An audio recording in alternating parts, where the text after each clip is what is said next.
బైరెడ్డి సిద్ధార్థ రెడ్డి గారితో అదేవిధంగా శ్రీనివాస్ రెడ్డి గారు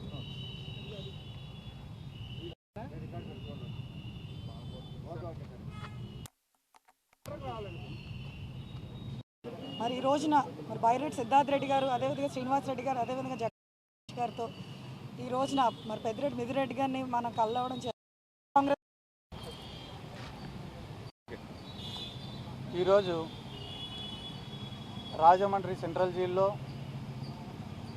లిక్కర్ కేసులో ఏదైతే ఈ కూటమి ప్రభుత్వం వాళ్ళు అక్రమంగా ఒక కట్టు కథను అల్లి మిథున్ రెడ్డి గారి పైన బనాయించినారో ఆ లిక్కర్ కేసులో లోపల ఉన్నటువంటి మిథున్ రెడ్డి గారిని కలవడానికి ఈరోజు ఈ రాజమండ్రి సెంట్రల్ జైలుకు రావడం జరిగింది. మిథున్ రెడ్డి గారిది ఈ గవర్నమెంట్ వచ్చిన తర్వాత అరెస్టు జరుగుతుంది అని చెప్పి ఇదేం మాకు పెద్ద ఆశ్చర్యం కలిగించిన విషయం ఏం కాదు. ఎందుకంటే గతంలో తెలుగుదేశం పార్టీ అధికారంలో ఉన్నప్పుడు కూడా మిథున్ రెడ్డి గారి పైన కేసులు పెట్టినారు. ఆయన విద్యార్థి దశల్లో ఉన్నప్పుడు కూడా ఆయన ఎదుగుదలను ఓర్చలేక కేసులు పెట్టినారు. కానీ ఈరోజు సీన్ కట్ చేస్తే ఈరోజు దేశ రాజకీయాల్లోనే చాలా పెద్ద స్థాయికి ఎదిగిన వ్యక్తి మిథున్ రెడ్డి గారు. అంటే పొలిటికల్గా కావచ్చు, వ్యాపార రీత్యా కావచ్చు, ఆయనకున్న పలుకుబడి రీత్యా కావచ్చు, ఆయనకున్నటువంటి కాంటాక్ట్స్ రీత్యా కావచ్చు, ఇండివిజువల్గానే చాలా టాల్ పొలిటీషియన్.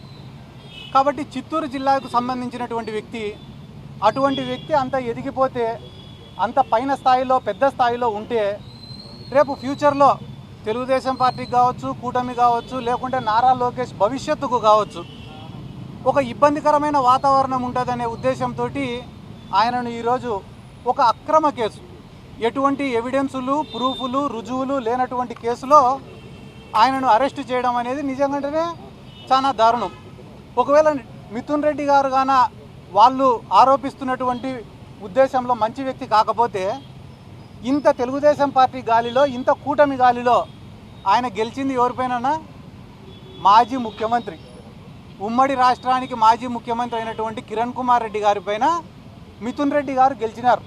అంటే ఆ రాజంపేట పార్లమెంట్ పరిధిలో కానీ ఆయనకి ఎంత మంచి పేరుంది, ఆ కుటుంబానికి ఎంత మంచి పేరుంది అనేది ఈ రాష్ట్ర ప్రజలందరూ కూడా ఒక్కసారి ఆలోచించమని చెప్పి నేను రిక్వెస్ట్ చేస్తున్నా. ఎందుకంటే కేవలం మెంటల్గా ఆయనను ఇబ్బంది పెట్టాలా, డిమారలైజ్ చేయాలా, ఆయనలో ఉండే కాన్ఫిడెన్స్ని దెబ్బ కొట్టాలా అనే ఉద్దేశంతో అక్రమంగా కేసులు పెట్టినారు. ఈ లిక్కర్ కేసులో కేవలం A2, A3 యొక్క స్టేట్మెంట్స్ను రికార్డు చేసి వాళ్ళు చెప్పినారని చెప్పి మిథున్ రెడ్డి గారిని అరెస్ట్ చేసినారు. కానీ వాళ్ళిద్దరిని అరెస్ట్ చేసినారా? చేయలే. దాదాపుగా ఈ రోజుకి 50 రోజుల పైన అయింది మిథున్ రెడ్డి గారు అరెస్ట్ అయ్యి. ఈ 50 రోజులలో ఆయనను విచారించాలని చెప్పి ఎవరైనా కస్టడీ పిటిషన్ వేసినారా? వెయ్యలే. ఎందుకు వేయలే అన్న కస్టడీ పిటిషను? ఎందుకంటే మిథున్ రెడ్డి గారు కస్టడీకి పోతే అడిగేదానికి వీళ్ళ దగ్గర ప్రశ్నలు లేవు కాబట్టి ఇటువంటి కేసులు ఎక్కువ రోజులు నిలబడవు.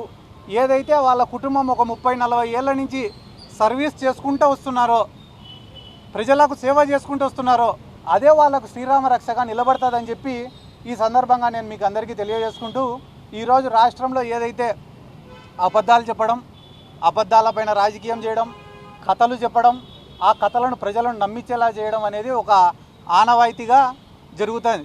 ఎందుకంటే కానీ ఈరోజు రాష్ట్రంలో 20-30 వేల మంది అమ్మాయిలు మిస్ అయినారన్నారు. దానికి ఆధారం ఉందా? అధికారంలోకి వచ్చినాక ఎవరైనా దాన్ని నిరూపించినారా? ఒక్క మహిళనన్నా తిరిగి తీసుకొచ్చినారా? ఒక్క కంప్లైంట్ అన్నా నమోదు చేసినారా? చేయలే. అయిపోయిన తర్వాత లిక్కర్ వల్ల కల్తీ మద్యం దాగి కొన్ని వందల మంది, వేల మంది హాస్పిటలైజ్ చేసి చచ్చిపోయినారని చెప్పినారు. ఎక్కడైనా లిక్కర్ దాగి కల్తీ చచ్చిపోయినట్టు రుజువులు ఉన్నాయా? ఒక రిపోర్ట్, మెడికల్ రిపోర్ట్ అన్నది ఇచ్చినారా? దానిపైన కేసు నమోదైందా? సోషల్ మీడియాలో పోస్ట్ పెడితే కేసులు నమోదు చేస్తున్నారే, మళ్ళీ ఇల్లీగల్ మద్యం దాగి కొన్ని వేల మంది హాస్పిటలైజ్ అయితే దానిపైన ఒక కేసు కూడా నమోదు కాదా? కావు. ఎందుకంటే అధికారంలోకి రావడానికి, సీఎం కుర్చీలో కూర్చునేదానికి మాత్రమే ఈ ఆరోపణలు అనేటివి పనికొస్తాయి. దానికి బెస్ట్ ఉదాహరణ ఏమరా అంటే మా జిల్లాలో ప్రీతిబాయ్ అనే అమ్మాయి, ఆ అమ్మాయి చావుని రాజకీయంగా వాడుకున్నారు. నిన్ననే మన డిప్యూటీ సీఎం గారు కూడా ఏం మాట్లాడినారు సార్? మీకు అందరికి మీడియా వాళ్ళు మీరే చెప్పాలి ఏం మాట్లాడినాడు ఆయన. గత ప్రభుత్వాలు ఆధారాలు చెరిపేసినాయంట, దానికి నేనేం చేస్తా అంటాడు ఆయన. ఏ ప్రభుత్వంలో జరిగిపోయినాయి? ఏదన్నా ఒక క్రైమ్ జరిగితే క్రైమ్ సీన్ అనేది ఒకటి ఉంటుంది, పంచనామా అనేది ఒకటి ఉంటుంది, పోస్ట్ మార్టం అనేది ఒకటి ఉంటుంది, ఇన్వెస్టిగేషన్ అనేది ఒకటి ఉంటుంది. ఇవన్నీ ఏ పీరియడ్లో జరిగినాయి? తెలుగుదేశం పార్టీ అధికారంలో ఉన్నప్పుడు జరిగినాయి. డిఎన్ఏలు మార్చేసినారట. ఒకవేళ మారిస్తే ఎవరు మార్చిండాలా సార్? ఆ రోజు తెలుగుదేశం పార్టీ అధికారంలో ఉంది కాబట్టి వాళ్ళు మార్చిండాల.